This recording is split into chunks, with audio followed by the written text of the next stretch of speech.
తిట్టడు. ఆయన ఎవరు తిడతాడు ఆయనకు తెలియదు. కానీ అవార్డు ఇచ్చేది మాత్రం రోజా గారికి, అంబటి రాంబాబు గారికి వాళ్ళకి ఇస్తాడు. 4 దాకా వాళ్ళకి ఇచ్చాడు. 4 తర్వాత దీని పరిస్థితి ఏంటో ఆలోచించుకోవాలి. 2 గన్మ్యాన్లు ఇచ్చారు. ఆ గన్మ్యాన్ లేకపోతే బయటకు రాడు. ఆయన ఎఫ్డీసీ ఈయన ఎవరు పలకరించరు. ఎఫ్డీసీగా ఇటు మా సినిమా ఫీల్డ్కి ఏమీ చేయలేదు. అలాగని ఈయన ఎవరు కూడా రానివ్వరు. అంటే ఇది ఎఫ్డీసీ చైర్మన్ అంటే అటు ఇటు అందరి పరిచయాలతో రిక్వెస్ట్ చేసి మన ఇండస్ట్రీని కాపాడుకోవాలి, మన ఇండస్ట్రీ డెవలప్ అవ్వాలి. ఆ డెవలపింగ్ అవడానికి మన 2 రాష్ట్రాలు అవ్వాలి. రేపు జూన్ 4 తర్వాత ఎఫ్డీసీ చైర్మన్ గా సినీ ఇండస్ట్రీకి సంబంధించిన ఏపీలో సినీ ఇండస్ట్రీకి సంబంధించిన వ్యక్తులే వస్తున్నారు. సినీ ఇండస్ట్రీలో మొత్తం టోటల్గా రంగరంగ వైభవంగా స్టూడియోలు కానీ ఇంకోటి కానీ ఏపీలో జరుగుతున్నాయి. సినీ ఇండస్ట్రీకి మళ్ళా ఒక తరం వస్తుంది కనుక సినిమా ఇండస్ట్రీకి సంబంధించిన వాళ్ళు ఎఫ్డీసీ చైర్మన్ ఉంటారు. ఇది లోకేష్ గారు, చంద్రబాబు నాయుడు గారు, పవన్ కళ్యాణ్ గారు మాట ఇచ్చారు. ఆ మాట ప్రకారం వాళ్ళు నిలబెట్టుకుంటారు. Thank you very much. So ఇంకోటి బెనిఫిట్ షోలు ఉండటం దాని మీద కొన్ని రకరకాల అభిప్రాయాలు వస్తాయి. సినిమాకి నెగిటివ్ టాక్ రావడానికి కూడా కారణం అంటారు. కానీ ఎగ్జిబిటర్లకి దీనివల్ల ఉపయోగం లేదంటారు. ఇది ఒక మోసం కూడా అని అంటారు. ఎగ్జాక్ట్గా ఏం జరుగుతుంది? నేనేమంటున్నానంటే బెనిఫిట్స్ షో అనేది మామూలుగా 200 రూపాయల 150 రూపాయల టికెట్ అనేది బెనిఫిట్స్.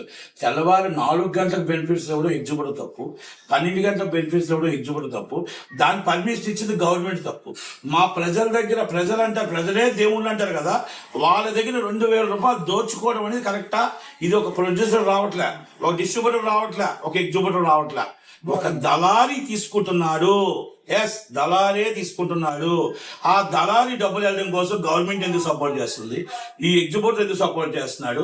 అలా నెలకి 17-20 థియేటర్లు ఇస్తున్నారు. రేపు కలిగి కూడా జరుగుతాయి. దోచుకుంటున్నారు కొన్ని కోట్ల రూపాయలు. ఇది వాస్తవం.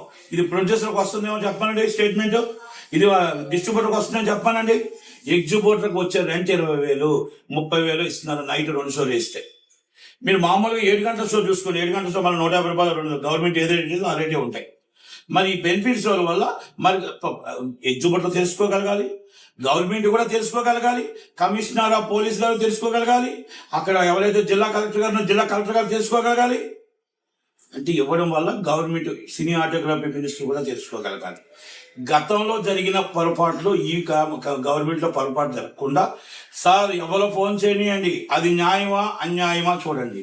న్యాయం కాదు, పలానా నా చుట్టం చేశాడు, నా బంధువు చేశాడు, పలానా నా ఇంటి పేరు ఆయన చేశాడు, నా పక్కన నేను రెడ్డి ఆయన రెడ్డి, నేను కమ్మ ఆయన కమ్మ అంటే మన రాష్ట్రం ఏ రోజుకి బాగుపడదు. అది న్యాయమా అన్యాయమా ఒక్కసారి చూడండి.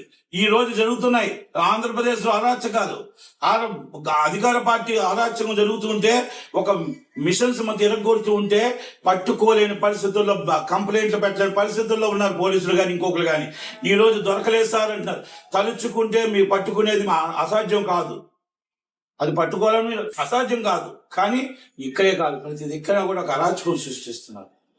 అంటే దానివల్ల ఏంటంటే ఒకరికి న్యాయం చేయడం కోసం ఇంకొకరికి అన్యాయం జరుగుతుంది.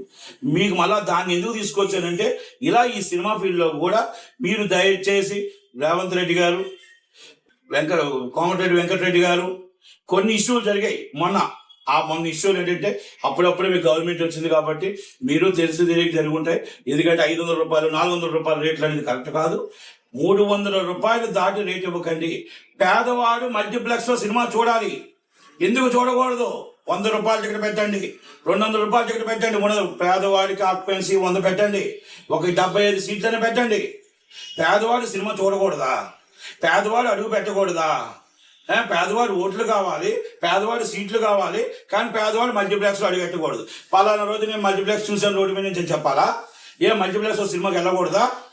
ఎందుకు పెట్టండి? ఒకప్పుడంటే నియంత పాలన జరిగింది, తెలంగాణ నాది అనుకో రాజరిక పాలన చేశారు కేసీఆర్ గారు. మీరైనా సరే ప్రజల పాలన చేయండి సార్, ప్రజల వద్ద పాలన అని చెప్పిన రేవంత్ రెడ్డి గారు, నిజంగా మీరు 100 సీట్లో 70 సీట్లో పేదవాడు మల్టీప్లెక్స్కి వెళ్ళే విధంగా 100 రూపాయల టికెట్ పెట్టండి. మీరు ఎక్కువ తక్కువ అని చెప్పట్లేదు, 100 రూపాయలు పెట్టండి. ఎందుకంటే వాళ్ళకి వర్కౌట్ కాదు కాబట్టి. తక్కువ టికెట్లు మీ ఇష్టం, 100 పెడతారు, 500 పెడతారు, 5,000 పెడతారు, పెట్టుకోండి. కనుక రేవంత్ రెడ్డి గారు అవ్వచ్చు, సినీ ఇండస్ట్రీ అవ్వచ్చు, అందరూ కూడా ఇది కొంతమందికి సంబంధం లేకుండానే సంబంధం వస్తుంది. కనుక ఇవన్నీ కూడా ఆలోచించి నిర్ణయం తీసుకోవాలి. అలాగ ఆలోచించి నిర్ణయం తీసుకోకపోతే చాలా కరెక్ట్ కాదు. జగన్మోహన్ రెడ్డి గారు చేసిన పాలనలాగా 5 రూపాయలు టికెట్ పెట్టమని అడగట్లా. జగన్మోహన్ రెడ్డి గారు చేసిన పాలన 35 రూపాయలు టికెట్ పెట్టమని అడగట్లా. జగన్మోహన్ రెడ్డి గారు చేసిన పాలనలో రోడ్డు మీద 1/2 కిలోమీటర్ తీసుకొచ్చి నడిపించి వాళ్ళ దండం పెడుతుంటే బయటకు కూడా వీడియోలు బయటకు రిలీజ్ చేసి వాళ్ళని అవమానించారని అడగట్లా. జగన్మోహన్ రెడ్డి గారు చేసిన అరాచకాలని మేము తెలంగాణలో అడగట్లా. ఎందుకంటే మీరు 100% కరెక్ట్గా సినిమా ఇండస్ట్రీ అంటే మాకు అర్థం చేసుకుంటారు కాబట్టి మాకు హక్కు ఉంది కాబట్టి మిమ్మల్ని అడుగుతున్నాం. జగన్మోహన్ రెడ్డి గారు మేము అడగలే. అడిగితే వచ్చే పోసాని కృష్ణమూర్తి గారు ఒక చైర్మన్. ఆయన ఉదయం లెగిస్తే పవన్ కళ్యాణ్ గారు తిడతాడు, ఉదయం లెగిస్తే చంద్రబాబు తిడతాడు, లోకేష్ గారు తిడతాడు. మా సినిమా ఇండస్ట్రీకి ఏం చేశామంటే నేను ఏమీ చేయలేదు, నేను సినిమా ఇండస్ట్రీ చేయడానికి రాలేదు, తిట్టడానికే నాకు ఈ పోస్ట్ ఇచ్చారని చెప్పాడు. కనుక జగన్మోహన్ రెడ్డి గారి పాలన ఇక్కడ వద్దు సార్. జగన్మోహన్ రెడ్డి గారి పాలన కేసీఆర్ గారి దాంట్లో చూసాం. ఒక అరాచక పాలన చూసాం, ఒక హిట్లర్ పాలన చూసాం, జనాల్ని దగ్గరికి రానివ్వన పాలన చూసాం. అందుకే కేసీఆర్ గారిని సాగనంపారు ఇంటికి. జగన్మోహన్ రెడ్డి గారిని జూన్ 4వ తారీఖు నాడు ఉదయం 11 గంటలకి ఆంధ్రప్రదేశ్ నుంచి సాగనంపుతారు. Bye bye Jagan. ఆయన లోటస్ పాయింట్కి వస్తాడు. లోటస్ పాయింట్కి వచ్చిన వెంటనే అక్కడ మంచి పాలన, మంచి గవర్నమెంట్ వస్తుంది, ప్రజలకు మంచి జరుగుతుంది మాత్రం చెప్పగలుగుతాం. Thank you very much. Mohan Goud గారు మాట్లాడారు. నేను మాట్లాడుతున్నాను అంటే